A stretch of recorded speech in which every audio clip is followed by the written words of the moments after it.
The illegally incarcerated former Prime Minister of Pakistan, Imran Khan, has directed his party, the PTI, to postpone its political movement for 2 weeks, citing global instability and its potential impact on Pakistan.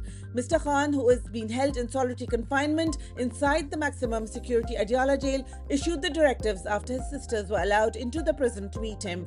In a tweet posted to his official account after the meeting, Mr. Khan said, quote, "In light of global events, I have asked my party to delay the movement for 2 weeks.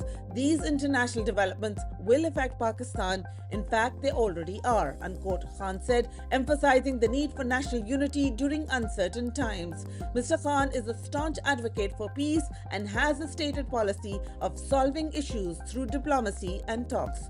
Mr. Khan also slammed the military government's budget, calling it a budget of the elite. Quote, "This budget doesn't affect Nawaz Sharif, Zardari or their ministers, all of whom have assets abroad. Instead, it punishes honest taxpayers while rewarding tax evaders," unquote, Mr. Khan said. Highlighting the worsening economic situation, Khan pointed to mass immigration and capital flight. Quote, "According to reports, 3.3 million people have left Pakistan in recent years. Not just a brain drain, but also a financial drain, because no one here feels safe or protected," unquote.